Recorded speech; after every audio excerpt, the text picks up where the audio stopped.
Committee meeting ఈరోజు జరిగింది.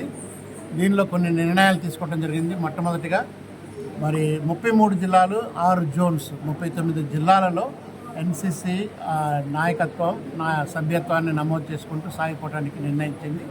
రెండవదిగా రాజ్యాంగాన్ని మార్చే అంశం కానీ మరి ఇతర మతాలను ఏ మతమైనా రాజ్యాంగపరంగా ఏదైతే అధికారాలు ఉన్నాయో ఆ అధికారాన్ని వాడుకోవటానికి ఎన్సిసి ప్రజల్ని చైతన్యం చేయబోతుంది. దీనిలో ఇతర మతాలను దూషించడం కూడా జరగకూడదు, ఎవరు చేయకూడదు. ఒక మతాన్ని కించపరచడం కానీ తక్కువ చేయటం కానీ సులకన చేయటం కానీ చేయకూడదు. అవి కూడా మా లీగల్ సెమినార్లో మేము నేర్పిస్తాం.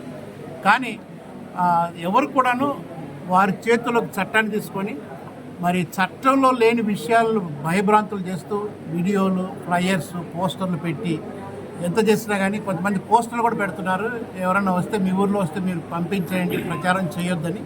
అవన్నీ రాజ్యాంగ వ్యతిరేకమైన ఎక్స్ట్రా కాన్స్టిట్యూషనల్ అథారిటీ అనేది ఎవరు లేరు భారతదేశంలో. అంబేద్కర్ గారు ఇచ్చిన రాజ్యాంగమే ఫైనల్. ఆ రాజ్యాంగంలో మన ఇష్టం వచ్చింది మనం నమ్మొచ్చు, ప్రాక్టీస్ చేయొచ్చు, మరి ప్రచురించవచ్చు అనే మతం.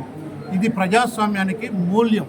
అంటే ప్రజాస్వామ్యంలో స్వేచ్ఛ హక్కు, ఆ స్వేచ్ఛ హక్కు ఉంటేనే ప్రజాస్వామ్యం నిలబడుతుంది. సో ఈ రోజున ఎన్సిసి అనేది తెలంగాణ రాష్ట్ర వ్యాప్తంగా అన్ని జిల్లాల్లో ప్రబలబోతుంది. బిషప్ సంజయ్ ఆనంద్ గారు నూతన అధ్యక్షుడిగా రాష్ట్ర అధ్యక్షుడిగా వచ్చారు.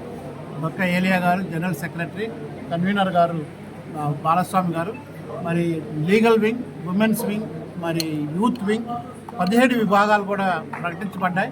వీరందరి ఆధ్వర్యంలో Christianity is known for service. మా ఎన్సిసి యొక్క నేషనల్ క్రిస్టియన్ కౌన్సిల్ యొక్క ఉద్దేశం కూడా యునైటెడ్ టు సర్వ్.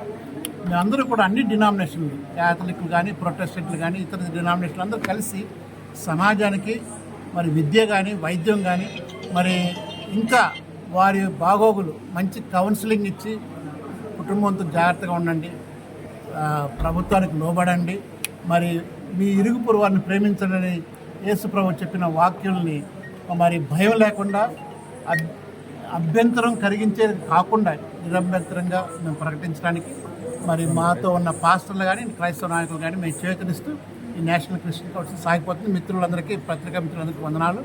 మీరు కూడాను మరి ఎవరైతే వ్యతిరేకిస్తున్నారో నినాదాలతో ఎమోషనలిజం, వారు రాజ్యాంగానికి వ్యతిరేకంగా చేస్తున్నారు. ఇది సాగే కార్యక్రమం కాదు. పోలీసులు కానీ, రాజ్యాంగం తెలిసిన వాళ్ళు కానీ ఎవరు ఒప్పుకోరు. సమాజం కూడా, సివిల్ సొసైటీ కూడా ఒప్పుకోదు. ఎందుకంటే మనం భారతదేశం యొక్క గొప్పతనం ఏంటంటే అన్ని మతాలు కలిసి ఉన్నట్టు.